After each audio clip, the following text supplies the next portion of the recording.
যদি কোনো ছেলে কোনো মেয়েকে বিয়ে করার প্রতিশ্রুতি দিয়ে তার সাথে শারীরিক সম্পর্ক স্থাপন করে এবং পরবর্তীতে সেই ছেলেটি যদি সেই মেয়েকে বিবাহ করতে অস্বীকার করে, সেটি হবে একটি অপরাধ। আর এই অপরাধের জন্য যে শাস্তির বিধান রয়েছে, আজকে সেই সম্পর্কে আলোচনা করব। মানুষের জীবনের সাথে সম্পর্কযুক্ত এমন প্রয়োজনীয় সব আইন সম্পর্কে জানতে আমার চ্যানেলটি সাবস্ক্রাইব অথবা ফলো করে রাখতে পারেন। এবং আপনি কোন জেলা থেকে আমার ভিডিওটি দেখছেন অবশ্যই কমেন্ট করে জানাবেন।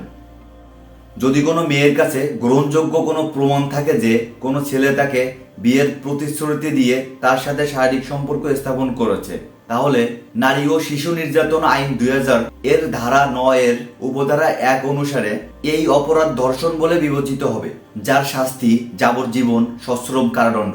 এছাড়াও অতিরিক্ত শাস্তি হিসেবে অর্থদণ্ডও হতে পারে। কিন্তু একইভাবে যদি কোনো পুরুষ প্রতারিত হয়, সেক্ষেত্রে কোনো শাস্তির বিধান উল্লেখ নেই। এতক্ষণ যে ধারাটা সম্পর্কে আলোচনা করলাম, এটি শুধুমাত্র প্রাপ্তবয়স্কদের ক্ষেত্রে, অর্থাৎ যাদের বয়স 18 বছরের উপরে। যারা অপ্রাপ্তবয়স্ক অর্থাৎ 18 বছরের নিচে, 18 বছরের নিচে সবাই শিশু, যার কারণে তাদের কোনো সিদ্ধান্ত নেওয়ার ক্ষমতা নেই। এদের ক্ষেত্রে সিদ্ধান্ত নেওয়ার ক্ষমতা শুধুমাত্র অভিভাবকদের। নারী ও শিশু নির্যাতন আইন 2000 এর ধারা 9 এর উপধারা 1 অনুসারে নারী যার বয়স 16 বছরের বেশি নয়, এক্ষেত্রেও কেউ যদি এমন বিয়ের প্রতিশ্রুতি দিয়ে তার সাথে শারীরিক সম্পর্ক স্থাপন করে, তাহলে এটিও ধর্ষণ হিসেবে গণ্য হবে এবং উক্ত অপরাধের জন্য তাকে ধর্ষণের শাস্তি ভোগ করতে হবে। তাই আমাদের উচিত এমন কাজ থেকে নিজেকে বিরত রাখা এবং অন্যকে সচেতন করা।